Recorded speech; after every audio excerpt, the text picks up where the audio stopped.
नमस्कार. मी राहुल कुलकर्णी.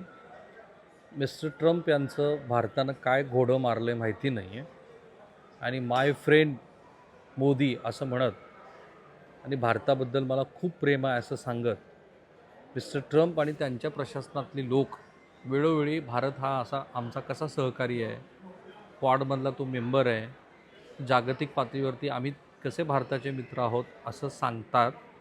प्रत्यक्षामध्ये आज जे काही मिस्टर ट्रम्प प्रशासनानं हालचाली सुरू केल्यात, खरोखर भारत आणि फक्त भारतच नाही तर जगभरातले 52 देश अडचणीत येतील असं दिसतं.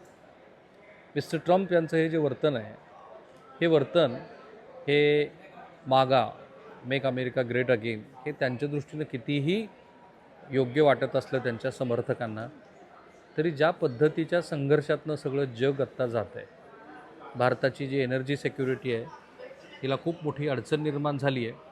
भारतीय अर्थव्यवस्थेमध्ये करंट अकाउंट डेफिसिट मेंटेन करणं, कारण तेलाच्या किमती प्रचंड वाढत आहेत. त्याचबरोबर भारताच्या ऊर्जेची गरज भागवताना, पुरवठादार नवीन शोधत असताना आपल्याला खूप मोठ्या अडचणीचा सामना करावा लागत असतानाच मिस्टर ट्रम्प यांनी नवा कर भारतावर लावायचं ठरवलं. त्याचे सगळे तपशील मी काढले आणि म्हणून मी म्हटलं की भारतानं काय मिस्टर ट्रम्प यांचं घोडं मारलं आहे हे कळेनासं झालं आहे. त्यामुळं असं दिसतं आहे की एक मोठ्या व्यापक कटाचा हा भाग आहे की अमेरिका पुन्हा एकदा प्रबळ करत असताना जगभरातल्या ज्या विकसनशील अर्थव्यवस्था आहेत त्यांना नखं लावण्याचा प्रयत्न तर कुठे सुरू नाही आहे. अर्थात हे सगळं समजून घेण्यासाठी तुम्ही हा व्हिडिओ अर्थात शेवटपर्यंत पाहाच. यूट्यूब चॅनल सबस्क्राईब करा आणि बेल आयकन दाबा. बघा, अमेरिकन सरकारनं भारतासह 54 देशामधून होणाऱ्या आयातीवरती नवा शुल्क लावायचं ठरवलं. आपल्याला माहिती आहे की त्यांनी रेसिप्रोकल एक टॅक्स लावला होता, जो तिथल्या सर्वोच्च न्यायालयाने मोठं धाडस दाखवत आधी 25% पूर्ण रद्द केला, मग तो 10% शिल्लक होता तोही रद्द करून टाकला. आता त्याच्यावरती नवीन एक पर्याय मिस्टर ट्रम्प यांनी शोधला आहे आणि आता त्यांनी वेगळंच कारण सांगितलं. अमेरिकन सरकारनं भारतासह 54 देशातनं होणाऱ्या आयातीवरती 12.05 आयात शुल्क टेरिफ लावण्याचा प्रस्ताव ठेवला आहे. हा कशाच्या आधारावरती आहे बघा. अमेरिकेच्या मते हे देश सक्तीच्या मजुरीद्वारे फोर्स्ड लेबर तयार केलेल्या वस्तूंच्या आयातीवर बंदी घालण्यात आणि त्याची प्रभावी अंमलबजावणी करण्यात अपयशी ठरलं. हा ना अमेरिकेच्या सिनेटला आणि अमेरिकेच्या सर्वोच्च न्यायालयाला वळसा घालून भारतासह जगभरातल्या देशावरती टॅक्स लावण्याचा हा प्रयत्न आहे.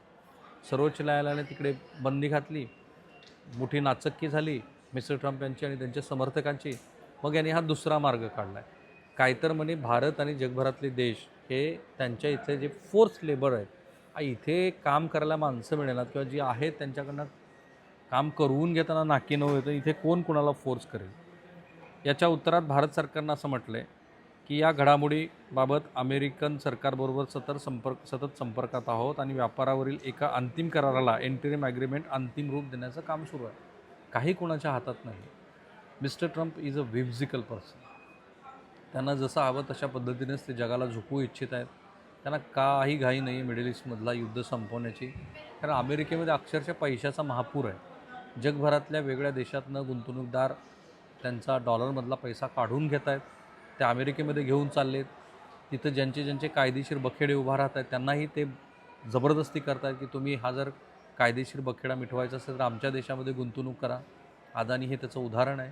आणि त्यामुळं एकीकडे पैशाचा महापूर अमेरिकेमध्ये आला आहे, दुसरीकडे जग अडचणीत आलं आहे आणि मिस्टर ट्रम्प हे अमेरिकेची आजवर जी कमवलेली पुण्याई होते ती असं मनामनाने खर्च करत चाललेत आणि त्यांना त्याच्याबद्दल काही वाटत नाही.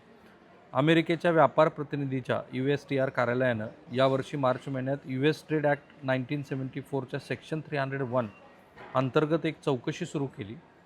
त्यांचे व्यापारी भागीदार देश सक्तीच्या मजुरीचा वापर करून बनवलेल्या वस्तूंची आयात रोखण्यासाठी पुरेसं पाऊल उचलतात की नाही हे पाहणं या चौकशीचा उद्देश होता. खरं म्हणजे मला विचाराल तर हे तिथल्या सर्वोच्च न्यायालयानं दिलेल्या आदेशाला दूर करून पुन्हा या देशावरती टॅक्स लावण्याच्या प्रयत्नाचा हा भाग आहे.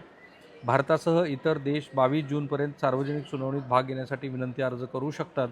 इथपर्यंत ते आलं आहे, कारण 6 जुलैपर्यंत आपलं लेखी मत ते मांडू शकतात आणि 7 जुलै रोजी होणाऱ्या सार्वजनिक सुनावणीत सहभागी होऊ शकतात. कारण ह्या 54 देशावरती 12.05% कर, कारण ते लेबर्सला बळजुरीनं त्यांच्याकडनं काम करून घेतात वगैरे असं सांगत नवा कर लादला आहे. काही व्यापार तज्ज्ञांच्या मते सेक्शन 301 अंतर्गत होणाऱ्या या चौकशीचा वापर अमेरिका आपल्या देशात येणाऱ्या आयातीवर शुल्क लावण्यासाठी एक हत्यार म्हणून करत आहे. यापूर्वी अमेरिकेचे अध्यक्ष डोनाल्ड ट्रम्प यांनी भारतावरती लावलेल्या 50% शुल्कासह इतर परस्पर आयात शुल्काचे नियम फेब्रुवारीमध्ये तिथल्या सर्वोच्च न्यायालयाने रद्द केले होते. त्याच्या बदल्यात ही सगळी भानगडी सुरू आहे. आता USTRनं जाहीर केलेल्या अहवालानुसार ज्या 54 देशांची चौकशी करण्यात आली त्यामध्ये भारताचाही समावेश आहे. या देशांनी सक्तीच्या मजुरीद्वारे बनवलेल्या वस्तूंच्या आयातीवरील बंदीची प्रभावी अंमलबजावणी केली नाही असं त्यांना आढळलं. अहवालात असं म्हटलं आहे, त्याचे ॲब्स्ट्रॅक्ट वाचतो मी. या चौकशीचे निष्कर्ष असे दर्शवतात की सक्तीच्या मजुरीच्या आयात बंदीची अंमलबजावणी करण्यात भारताचे कायदे, धोरणे आणि पद्धती अयशस्वी ठरल्या आहेत. हे अवाजवी आहे आणि त्यामुळं अमेरिकेच्या व्यापारावर ओझे किंवा मर्यादा येत आहे. काही लॉजिक नाही आहे. या प्रस्तावित आयात शुल्कामुळं भारत हा बांगलादेश, चीन, मलेशिया, थायलंड आणि व्हिएतनाम यांच्यासारख्या त्याच्या इतर प्रतिस्पर्धी देशाच्या रांगेत आला आहे. USTRच्या या प्रस्तावामध्ये कापड आणि कपड्यांच्या म्हणजे टेक्स्टाईल आणि अपॅरल उत्पादनासाठी एक वेगळी व्यवस्था देखील समाविष्ट आहे. या अंतर्गत निवडक देशातून ठराविक प्रमाणात होणारी आयात अमेरिकेत कमी शुल्क दराने होऊ शकते. हे पुन्हा रेसिप्रोकल टॅक्ससारखं सगळं सुरू आहे. बुधवारी वाणिज्य आणि उद्योग मंत्रालयानं मिनिस्ट्री ऑफ कॉमर्स अँड इंडस्ट्रीने असं म्हटलं की भारत सेक्शन 301च्या प्रक्रियेचा एक भाग म्हणून अमेरिकेसोबत या विषयावर चर्चा करतो आहे. यासोबत 2 फेब्रुवारी 2026 रोजी जाहीर केल्याप्रमाणे एक फ्रेमवर्क कराराला अंतिम रूप देण्यासाठी भारत अमेरिकेसोबत काम करतो आहे. 7 फेब्रुवारी 2026च्या संयुक्त निवेदनानुसार हे काम सुरू आहे. आणि मग आता अमेरिकेच्या सर्वोच्च न्यायालयाने परस्पर आयात शुल्काचे नियम रद्द केले होते. ट्रम्प यांनी सर्व आयातीवर 150 दिवसासाठी 10% जे शुल्क लागू केलं होतं त्याच्यासाठी हा नियम लागू होता. अमेरिकेच्या व्यापार प्रतिनिधीने भागीदार देशावरती चौकशी सुरू केली. त्यानंतर व्यापार कराराला अंतिम रूप देण्यासाठी अमेरिकेचे प्रतिनिधी भारताचा दौरा करतायत. USTRनं सक्तीच्या मजुरीशी संबंधित चौकशीचे निष्कर्ष त्याच वेळेला जाहीर केलेत. म्हणजे एकतर दोन पद्धती आहे. एकतर अमेरिकेबरोबरचा जो ॲग्रीमेंट होतो आहे त्याच्यावरती अधिकात अधिक करार लावायचा आणि हा जो 10%चा कर लावला आहे ज्याची 24 जुलै अमेरिकेतनं मुदत संपती आहे त्याच्यात 12.05%ची भर घालायची आणि भारतासारख्या अर्थव्यवस्थेला नखं लावायची. अमेरिका जगली पाहिजे, अमेरिका वाढली पाहिजे. इतर देशातले नागरिक आणि इतर देशातल्या नागरिकांच्या जीवाचं काही जरी झालं तरी अमेरिका फर्स्ट आहे. अमेरिका जगणं हा त्यातल्या प्रत्येक नागरिकांचा अधिकार आहे. अमेरिकेमध्ये लोकशाही मूल्ये खूप चांगली आहेत. अमेरिकेमध्ये जगाच्या कल्याणाची भावना आहे वगैरे. हे सगळं थोतांड ह्या निमित्ताने पुन्हा पुन्हा बाहेर येतं आहे आणि ते चांगलं आहे की ह्या निमित्ताने जगाला मिस्टर ट्रम्प यांचा होराही कळला आणि ते कोणाचेही मित्र नाही आहेत. अगदी श्री नरेंद्र मोदी यांचे पण नाही आहेत हेही कळलं. फार महत्त्वाचं आहे. थांबूया आपण.